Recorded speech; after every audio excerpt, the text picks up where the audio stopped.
Hey everyone, Classic TBC's Phase 2 is announced, and it will be coming very soon. Out of nowhere, Blizzard announced yesterday through Holly Longdale, lead producer for Classic WoW, during the Classic Burning Crusade Arena tournament, that there will not only be some changes to PvP coming in very soon, but also that Overlords of Outland, the name for the second phase of Classic TBC, will be coming for testing on the public test realm servers starting next week, including the Serpentshrine Cavern and Tempest keep raids. This came in as a complete surprise. Classic Burning Crusade was released less than 2 months ago as of the time of writing this video, and if past PTR testing is anything to go with, this means that we should see Phase 2 dropping as early as 4 to 6 weeks from now, if all goes to plan of course. Anyways, let's go over the announcement because although it was really short, we got a ton of very interesting information thrown at us at once. So in this video, we'll talk all about that and what it means. So let's get into it.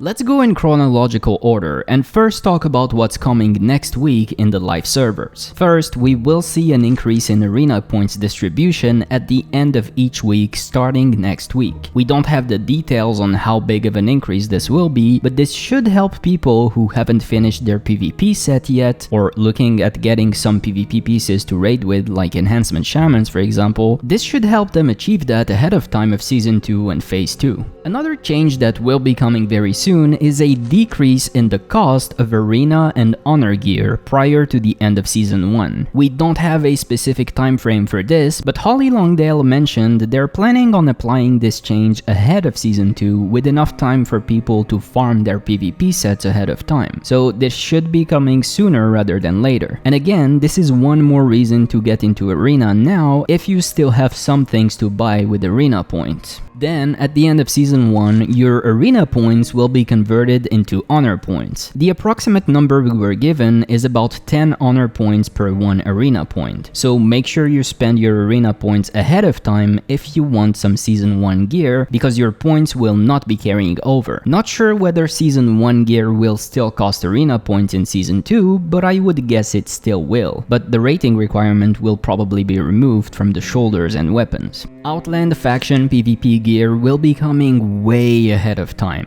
Originally released in Sunwell Plateau patch, this should be coming very soon as a catch-up mechanic for players who want to get into PvP. If you don't know what Outland faction PvP gear is, each reputation quartermaster in Outland was given a blue PvP piece of gear to sell at the end of TBC in the Sunwell patch. This was a good way to get into PvP if your character just hit 70 and you had to face against those full resilience geared PvPers. That gear only required honored with the given reputation. You could grab shoulders from the Sha'tari rep, the head from Lower City, the gloves from Thralmar, and so on. And honored is very easy to obtain. In fact, you should probably be honored once you hit 70, unless you just grinded mobs all the way in the open world. So once this is added, go around Outland and grab those PvP pieces. This should not only be a boost for PvP of course, but this should also even be some quite decent gear for PvE.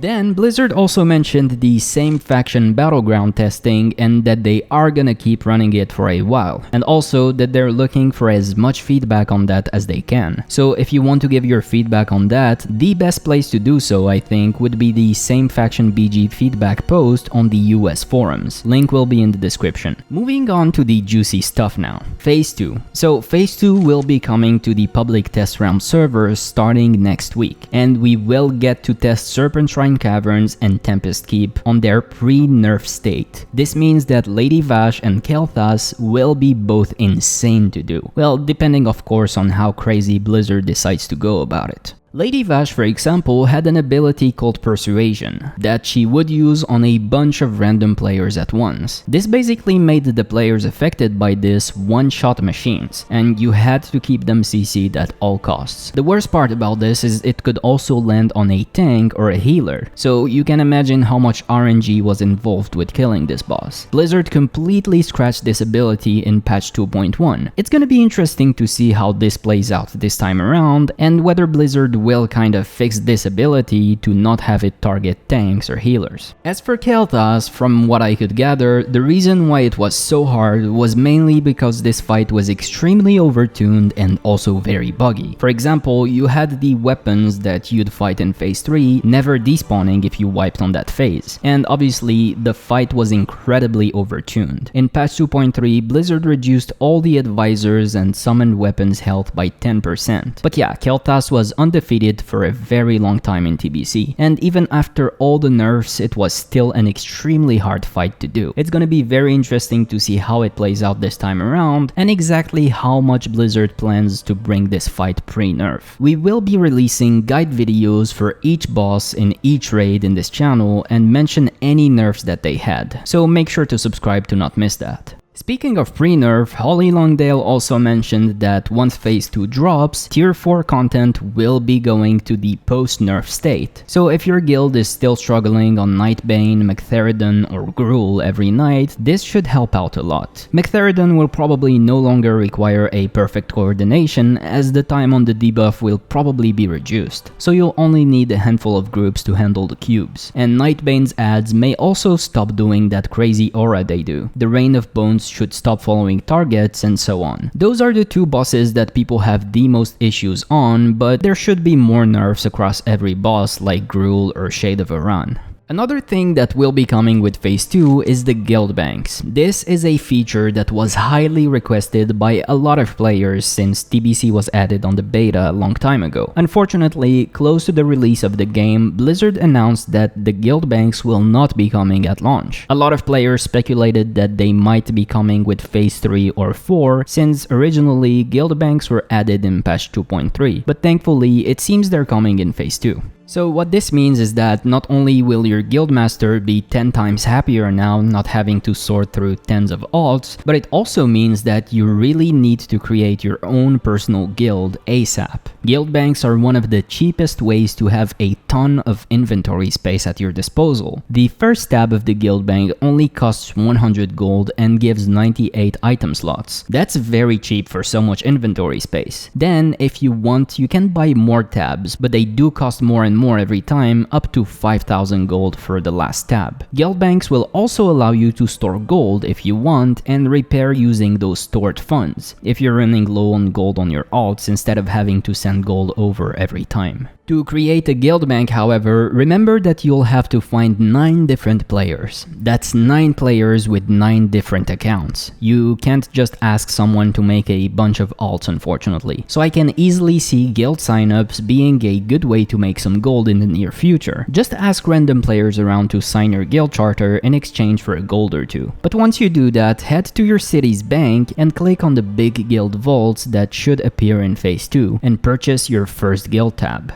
Something else coming with Phase 2 is the LFG Tool. Blizzard almost instantly emphasized here that this is not a tool that will automatically find groups for you. All this will do is it will allow for a more organized way to form groups or join a group, as opposed to the mess that the LFG channel is nowadays in large servers. You can think of it like the add-on LFG group bulletin board, but even better with a graphical interface. You still need to reach out and talk to the group leader to join, and if you are a group leader, you'll probably still need to reach out to players to ask them their spec and whatnot. But we'll have to wait and see how this actually looks like on the PTR. This is a very welcome change because, as I mentioned a second ago, the looking for group channel is a complete mess on most large servers. Most of the time, you post a message and it disappears in a couple seconds. This creates a vicious cycle where people start spamming, and then because there's so much spam, you have to spam even faster, and so on. It's just a horrible system that doesn't really work. So this simple LFG tool should fix that, whilst keeping the authenticity of having to actually talk to someone to join their group.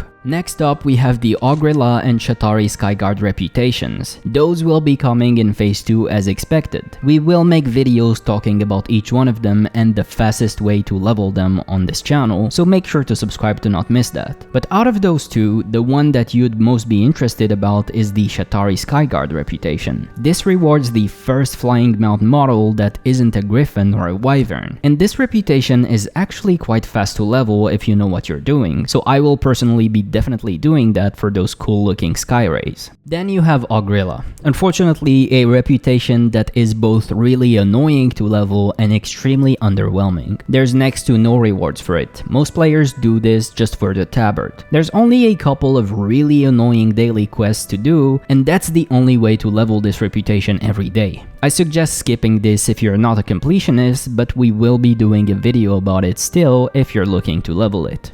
And finally, Blizzard announced that starting from Phase 2, players will be able to look at an arena team ranking for the top 5,000 teams as well as the cutoffs for the end of season rewards. This is an extremely welcome addition. Back in the day in TBC, we had the good old website that showed this, but nowadays in TBC we don't have that, and players are left blind not knowing how much they need to push their arena rating to receive the gladiator rewards. But thanks to this, everyone should have an easy and clear way to know how the top teams are doing and plan accordingly. Blizzard did not mention exactly if this will be an in-game feature or web-based. It might be both, to be honest, but either way, I think every arena player will rejoice to hear this for sure. And this is everything mentioned yesterday during this interview.